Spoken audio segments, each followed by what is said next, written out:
Mes hockey fans et bienvenue pour un autre preview de la saison 2025-2026 de la LNH. Et aujourd'hui, tel que le montre mon t-shirt, on s'attaque aux Red Wings de Détroit, une des Original Six qui d'ailleurs fête ses 100 ans cette année. Alors, je l'ai déjà mentionné un petit peu plus tôt, je le mentionne encore.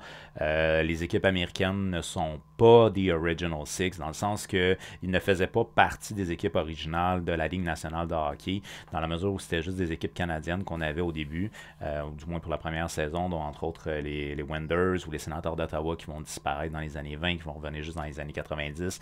Les Red Wings font partie de cette expansion-là dans les années 1920.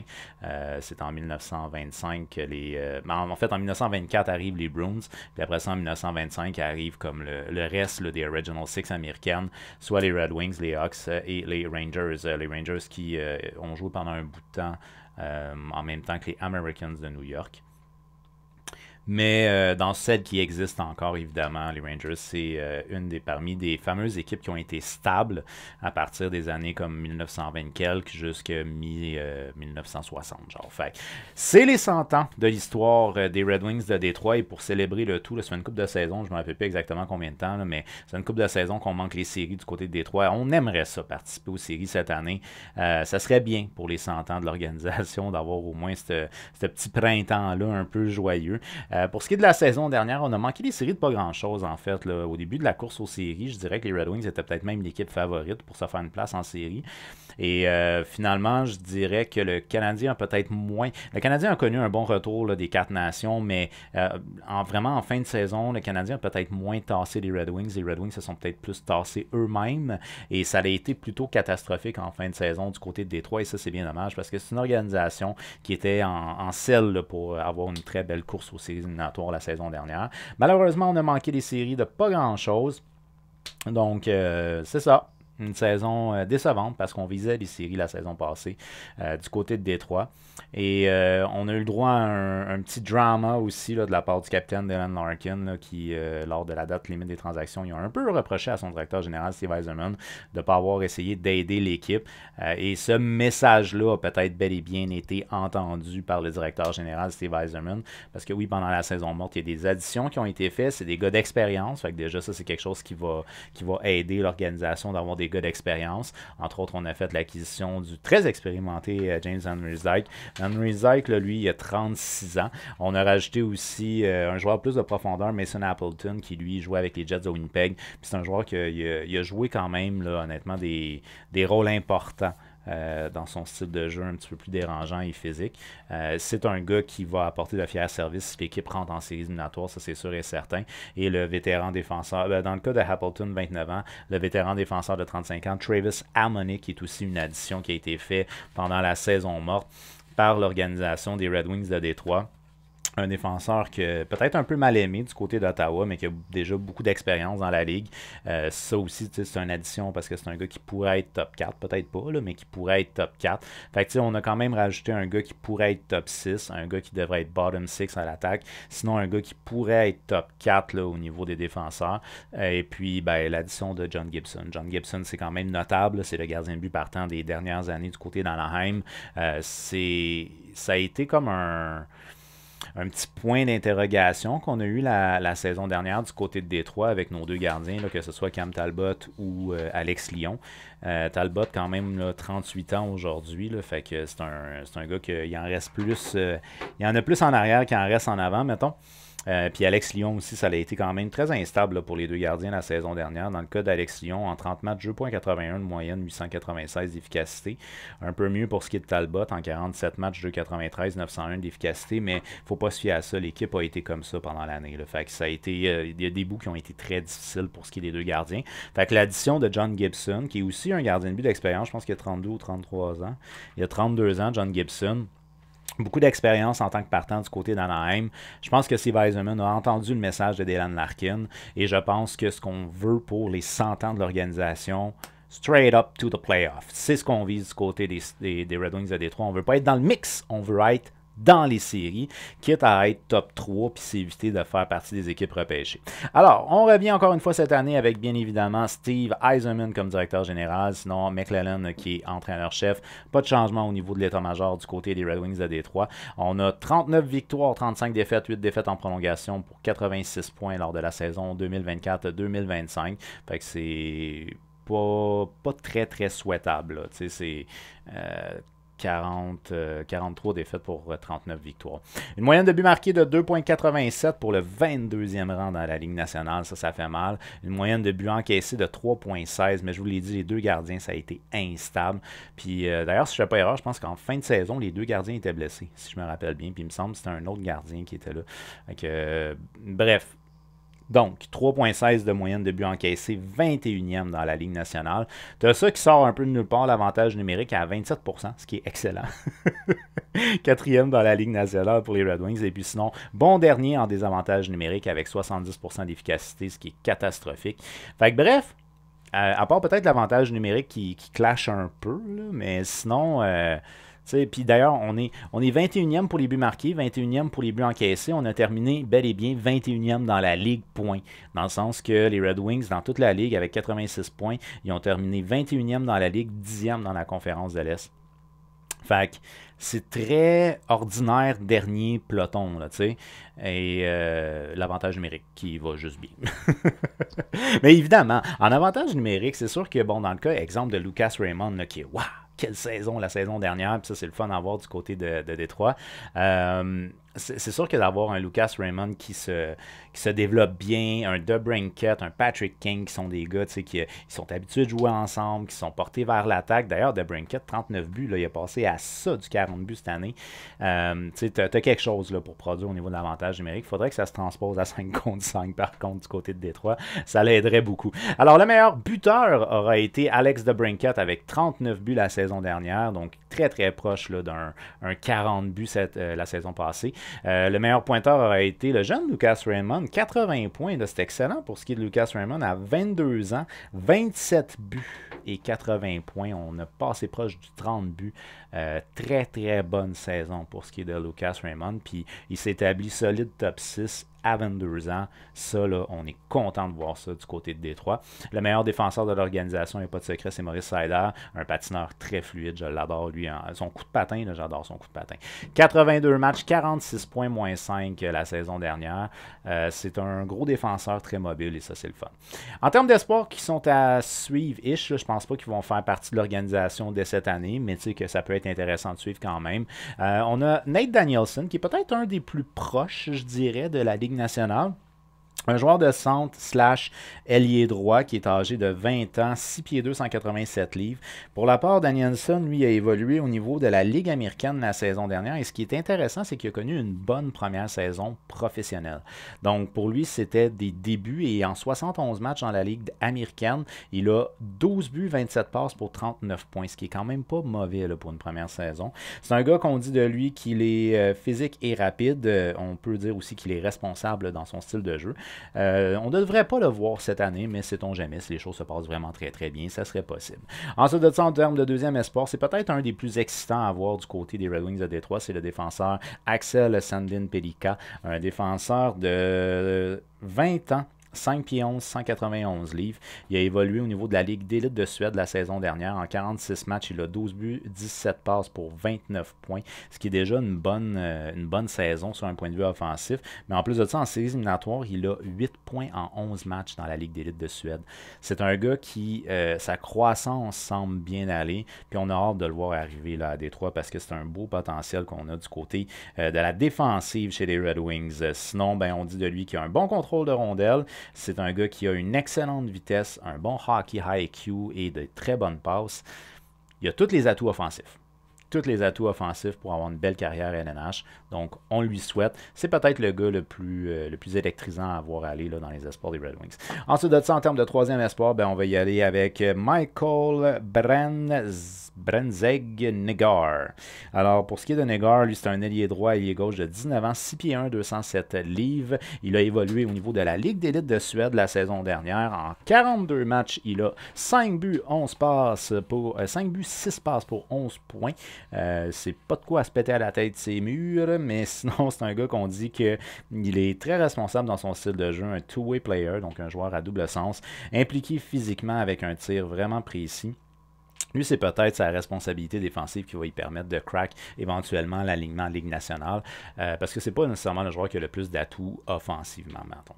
Alors, on va y aller maintenant avec un alignement qui est un alignement que je vais qualifier de projeté avec le départ d'un joueur comme Vladimir Tarasenko, qui a connu une saison vraiment désastreuse l'année passée, mais qu'on voulait de lui être un bon buteur. Lucas Raymond a pris un peu la place, puis tant mieux, parce que ça veut dire que sa croissance va bien. On n'a plus besoin de Vladimir Tarasenko. Il a fallu quand même qu'on bouche des trous.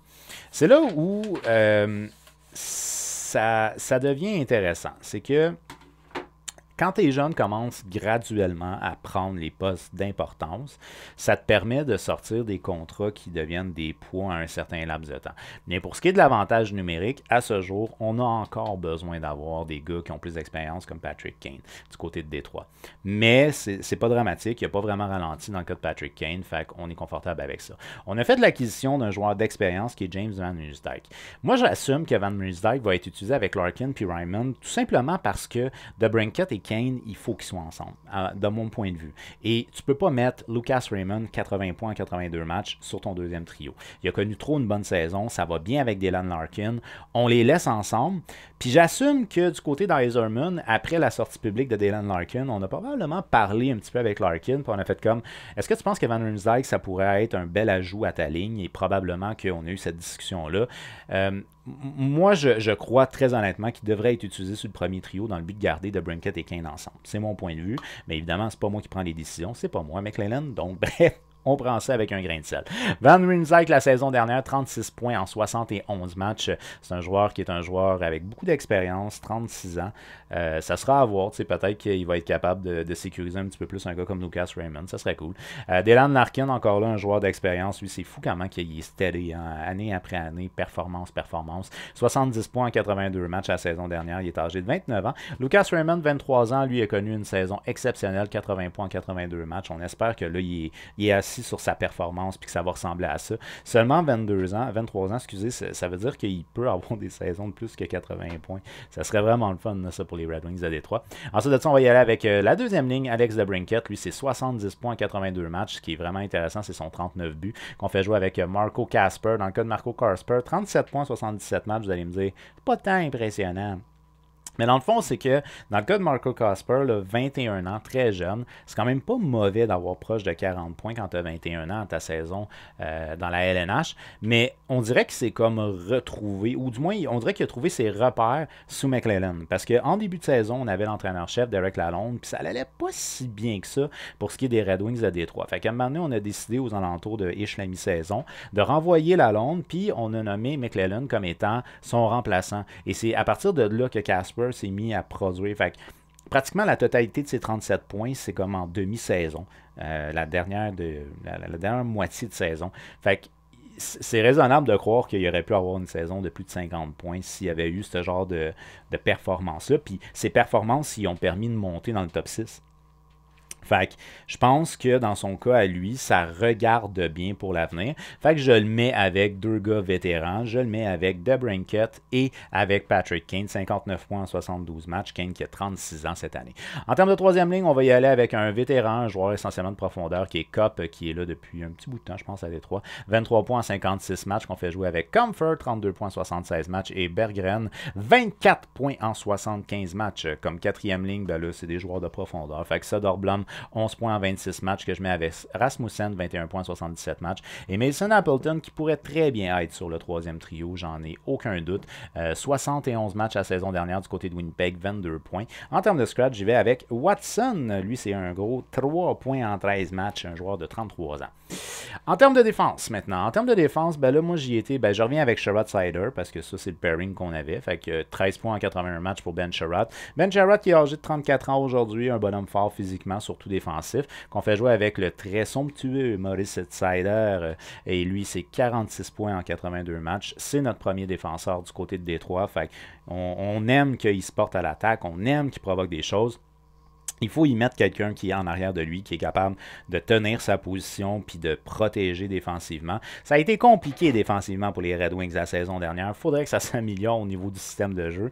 Mais on va revenir ici avec Ben Sherratt. En termes de deuxième pairing, ça c'est très intéressant. C'est Edvinsson. Dans le cas d'Edvinsson, on est âgé de 22 ans. Une très très bonne saison pour un jeune joueur, un jeune défenseur surtout, là, en plus de ça, c'est pas juste un jeune joueur, c'est un jeune défenseur. C'était sa saison recrue. Donc, à sa saison recrue, 31 points en 78 matchs pour ce qui est de Samuel Edvinsson.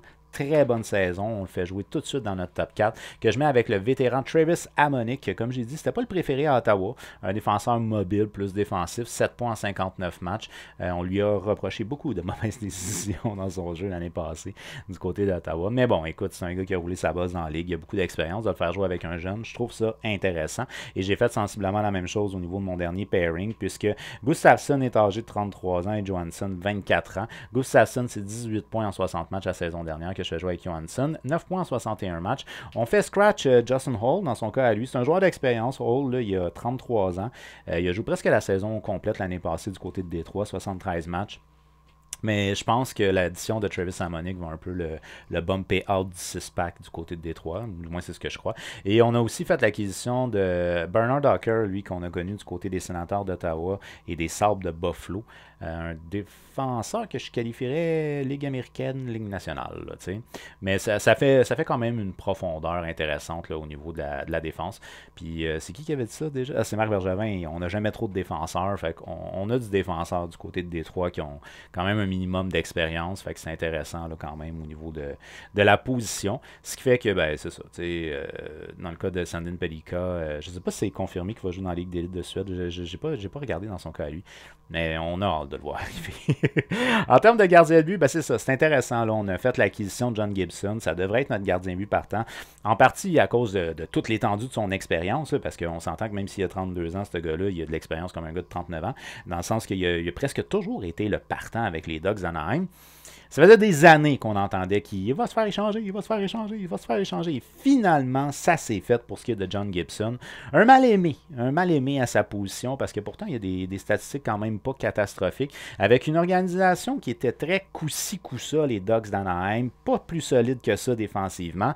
29 matchs, 2,77 de moyenne, 912. C'est très, très, très respectable. Très respectable. Et ça va donner un beau coup de main du côté des Wings. S'il réussit à garder le même genre de performance, ça va donner un bon coup de main au niveau défensif pour ce qui est des Wings cette année. Dans le cas de Cam Talbot, ben, écoutez, 38 ans aujourd'hui. C'est quand même un grand gardien de but, là, un bon gabarit. 47 matchs la saison dernière du côté de Détroit, 2,93, 901 d'efficacité. Très instable, comme je l'ai dit en début de vidéo. C'est pas très confortable de dire que c'est ton partant dans le cas de Cam Talbot. Puis, dans le fond, on a laissé partir Alex Lyon, puis on a ajouté John Gibson. Fait qu'on gagne au change là, du côté de Détroit à la position de gardien, de mon humble avis. Ensuite de ça, en termes de gardien de but auxiliaire, on va y aller avec Sébastien Cossa. Lui a évolué du côté essentiellement de la Ligue américaine. En 41 matchs, 2,45 de moyenne, 911 d'efficacité. C'est excellent pour ce qui est de Cossa. Il a joué un seul match dans la Ligue nationale. Comme j'ai dit, il me semble, en fin de saison, les deux gardiens étaient blessés, Talbot et Lyon. Puis là, il y avait des gardiens moins expérimentés qui était à Détroit, de souvenirs en tout cas. Dans le cas de Cossa, un match dans la Ligue américaine, dans la Ligue nationale la saison dernière, 2,67 de moyenne et 911 d'efficacité, c'est excellent. Mais il devrait pas, théoriquement, il devrait pas cette année, en moins de blessures, ça devrait vraiment être Gibson et Talbot, les deux gardiens de but partant du côté de Détroit. Fait que bref, on a fait des additions, donc je me dis peut-être que Eisenman a bel et bien écouté Dylan Larkin, puis qu'il a essayé de donner des munitions pour qu'on puisse réussir à faire le dernier push pour participer aux séries cette année. Ça serait le fun pour la saison des 100 ans des Red Wings. Par contre, je sais pas vraiment à quel point on s'est vraiment solidement amélioré. Parce que dans le cas de Van Riemsdyk, je pense pas que ça s'en va en s'améliorant au niveau de sa performance. Dans le cas de Patrick Kane, à un moment donné, il va finir par ralentir. Dans le cas de DeBrincat, c'est quand même impressionnant qu'il a encore fait presque 40 buts cette année. Il y a beaucoup de points d'interrogation. Charles Hamonic, je l'ai dit, très mal aimé du côté d'Ottawa. Il était beaucoup utilisé, mais on l'aimait bof. Fait que Je sais pas, j'émets de certains doutes. Donc, oui, il y a des additions qui ont été faites. Je pense qu'on gagne au change au niveau de la position de gardien de but, mais il y a beaucoup de points d'interrogation concernant les performances des joueurs. Je souhaite ardemment pour les Red Wings qu'on soit dans la course aux séries éliminatoires, mais de mon humble avis, je ne crois pas qu'on va participer aux séries. Ce serait un peu catastrophique pour Steve Yzerman que ça arrive, mais je ne sais pas. J'ai pas tant confiance en cette organisation-là. Et au niveau de la division Atlantique, une division quand même rehaussée en termes de compétition, moi je les place sixième. Eh oui, sixième. Pauvre Bruins. Pauvre Red Wings.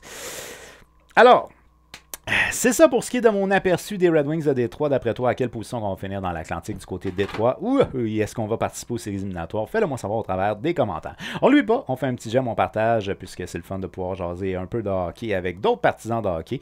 Et on s'abonne en activant la petite cloche parce qu'il y a d'autres aperçus qui s'en viennent pour la saison 2025. 2026, un gros merci d'avoir été là. On se revoit très bientôt. Bye bye.